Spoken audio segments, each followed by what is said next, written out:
السلام علیکم ورحمۃ اللہ وبرکاتہ۔ اسلامک آگاہی 786 یوٹیوب چینل اور فیس بک پیج پہ ایک نئی ویڈیو کے ساتھ حاضر ہوں۔ امید ہے آپ کو میری پچھلی ویڈیو پسند آئی ہوگی اور امید ہے آپ کو میری آج کی ویڈیو بھی پسند آئے گی، اور اگر ویڈیو پسند آئے تو اسے لائک کر دیں، چینل کو سبسکرائب کر دیں اور یہ ویڈیو تمام مسلمانوں کو شیئر کر دیں تاکہ ہر مسلمان قرآن اور حدیث سیکھ سکے اور اپنی زندگی قرآن و سنت کے مطابق گزار سکے۔ یہ آپ کے لیے بھی اور میرے لیے بھی صدقہ جاریہ بنے اور باعث سے خیر و برکت بنے۔ چلتے ہیں آج کے موضوع کی طرف۔ آج کی ویڈیو میں ہم تفہیم القرآن سید ابو الاعلیٰ مودودی رحمۃ اللہ علیہ کی تحریر کردہ تفسیر قرآن کی جلد اول دباچہ قرآن بیان کریں گے۔ بسم اللہ الرحمن الرحیم۔ لیکن تقریر میں صرف لہجہ اور طرز خطاب بدل کر ایک مقرر بڑے بڑے جملہ مترجہ بولتا چلا جاتا ہے اور کوئی بے ربطی محسوس نہیں ہوتی۔ تحریر میں بیان کا تعلق ماحول سے جوڑنے کے لیے الفاظ سے کام لینا پڑتا ہے،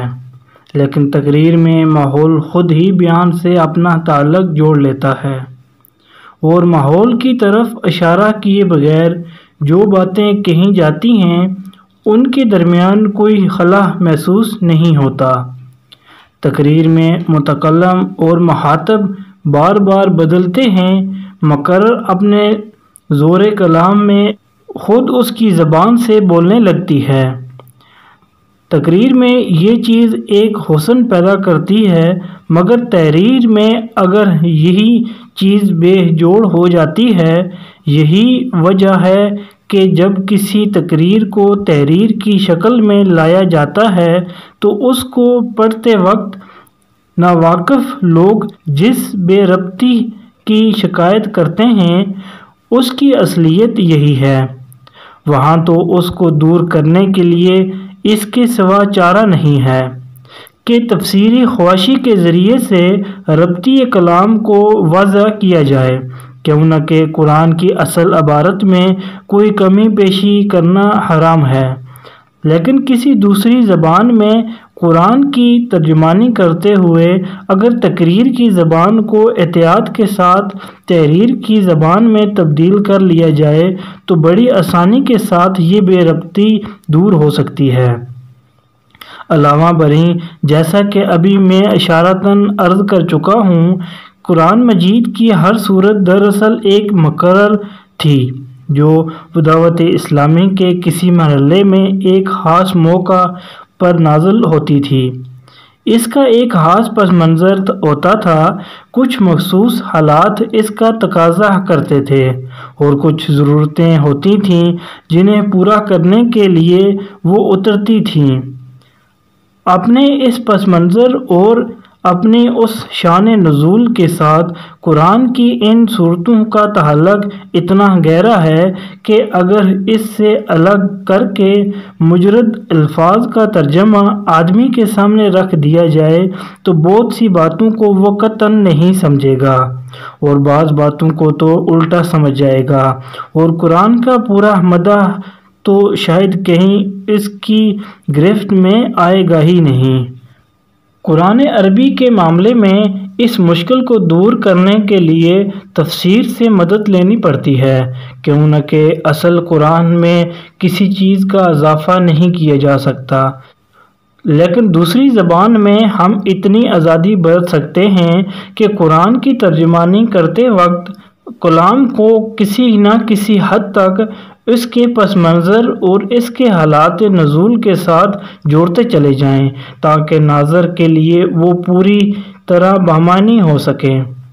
پھر ایک بات یہ بھی ہے کہ قرآن اگرچہ عربی مبین میں نازل ہوا ہے، لیکن اس کے ساتھ وہ اپنی ایک مخصوص اصطلاحی زبان بھی رکھتا ہے۔ اس نے بکثرت الفاظ کو ان کے اصل لغوی معنی سے ہٹا کر ایک خاص معنی میں استعمال کیا ہے،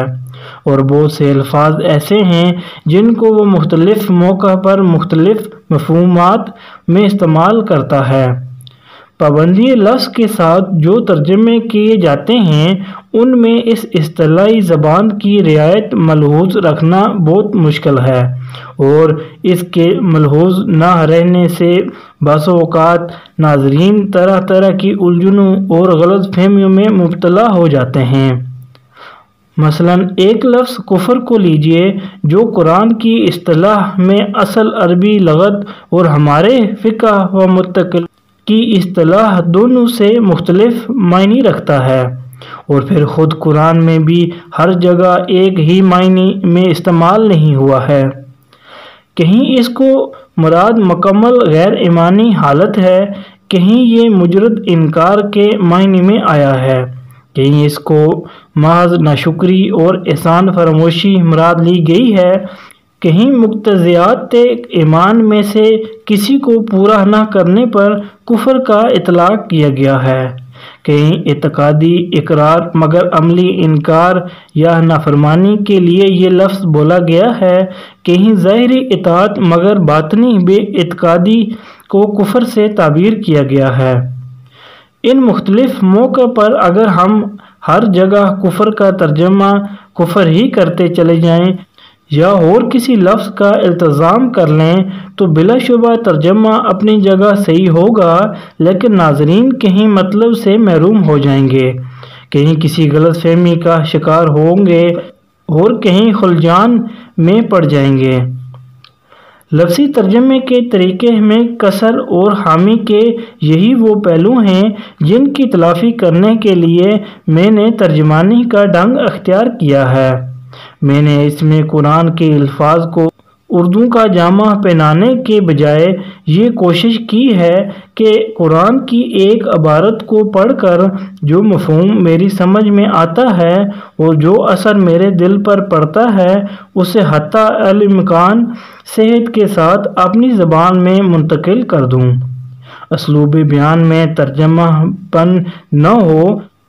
عربی مبین کی ترجمانی اردو و مبین میں ہو، تقریر کا ربط فطری طریقے سے تحریر کی زبان میں ظاہر ہو اور کلام الہی کا مطلب مدعا صاف صاف واضح ہونے کے ساتھ اس کا شاہانہ وقار اور زور بیان بھی جہاں تک بس چلے ترجمانی میں منعکس ہو جائے۔ اس طرح کے آزاد ترجمے کے لیے یہ تو بہرحال ناگزیر تھا، لیکن لفظی پابندیوں سے نکل کر ادائے مطالب کی جسارت کی جائے، لیکن معاملہ کلام الہی کا تھا، اس لیے میں نے بہت ڈرتے ڈرتے ہی یہ آزادی برتی ہے۔ جس حد تک احتیاط میرے امکان میں تھی اس کو ملحوظ رکھتے ہوئے میں نے اس امر کا پورا اہتمام کیا ہے کہ قرآن کی اپنی عبارت جتنی آزادی بیان کی گنجائش دیتی ہے اس سے تجاوز نہ ہونے پائے۔ پھر چونکہ قرآن کو پوری طرح سمجھنے کے لیے ضروری ہے کہ اس کے ارشادات کا پس منظر بھی آدمی کے سامنے ہو،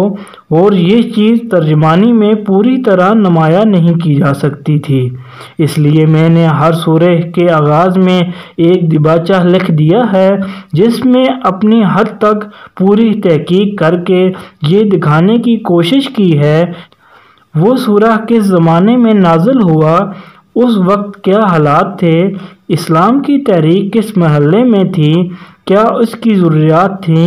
اور کیا مسائل اس وقت درپیش تھے۔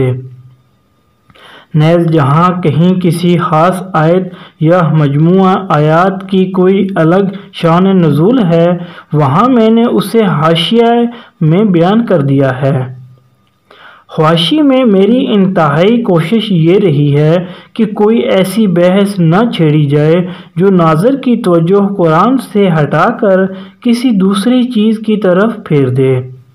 جتنے حاشیے بھی میں نے لکھے ہیں دو ہی قسم کے مقامات پر لکھے ہیں، ایک وہ جہاں مجھے محسوس ہوا ایک عام ناظر اس جگہ تشریح چاہے گا یا اس کے ذہن میں کوئی سوال پیدا ہوگا یا وہ کسی شبہ میں مبتلا ہو جائے گا، دوسرے وہ جہاں مجھے اندیشہ ہوا کہ ناظر اس جگہ سے سرسری طور پر گزر جائے گا اور قرآن کے ارشاد کی اصل روح اس پر واضح نہ ہوگی، جو لوگ اس کتاب سے پورا فائدہ اٹھانا چاہیں ان کو میں مشورہ دوں گا کہ پہلے ہر سورت کے دباچے کو بغور پڑھ لیا کریں، اور جب تک وہ سورت ان کے زیر مطالعہ رہے وقتاً فوقتاً اس کے دباچے پر نظر ڈالتے رہیں۔ پھر روزانہ قرآن مجید کا جتنا حصہ وہ معمولاً پڑھتے ہوں اس کی ایک ایک آیت کا لفظی ترجمہ پہلے پڑھ لیں۔ اس غرض کے لیے فارسی، اردو، انگریزی ترجم میں سے جس کو وہ چاہیں منتخب کر سکتے ہیں۔ اس کے بعد تفہیم القرآن کی ترجمانی کو خواصی کی طرف توجہ کیے بغیر مسلسل ایک عبارت کے طور پر پڑھیں تاکہ قرآن کے اس حصے کا پورا مضمون بیک وقت ان کے سامنے آ جائے۔ پھر ایک ایک آیت کو تفصیل کے ساتھ سمجھنے کے لیے خواصی کا مطالعہ کریں۔ اس طرح پڑھنے سے مجھے توقع ہے کہ عام ناظر کو قرآن مجید کی عالمانہ واقفیت نہ صحیح عامیانہ واقفیت انشاءاللہ بخوبی حاصل ہو جائے گی۔ اس کتاب کو میں نے محرم 1361 ہجری فروری 1942 ہجری میں شروع کیا تھا۔ 5 سال سے زیادہ مدت تک اس کا سلسلہ جاری رہا، یہاں تک کہ سورہ یوسف کے آخر تک ترجمانی اور تفہیم تیار ہو گئی۔ اس کے بعد پے در پے ایسے اسباب پیش آتے چلے گئے کہ مجھے نہ تو آگے کچھ لکھنے کا موقع مل سکا اور نہ اتنی فرصت ہی میسر آ سکی کہ جتنا کام ہو چکا تھا اسی کو نظر ثانی کر کے اس قابل بنا سکتا کہ کتابی صورت میں شائع ہو سکے۔ اب اسے حسن اتفاق کہیے یا سوء اتفاق کے اکتوبر 1948 ہجری میں یک مجھے پبلک سیفٹی ایکٹ کے تحت گرفتار کر کے جیل بھیج دیا گیا، اور جہاں مجھ کو وہ فرصت بہم مل گئی جو اس کتاب کو پریس میں جانے کے قابل بنانے کے لیے درکار تھی۔ میں خدا سے دعا کرتا ہوں کہ جس غرض کے لیے میں نے یہ محنت کی ہے وہ پوری ہو اور یہ کتاب قرآن مجید کے فہم میں بندگان خدا کے لیے واقعی کچھ مددگار ثابت ہو سکے۔ نیو سینٹرل جیل ملتان، 17 ذی القعدہ 1368 ہجری 11 ستمبر 1949۔ سید ابو العلا مودودی رحمۃ اللہ علیہ۔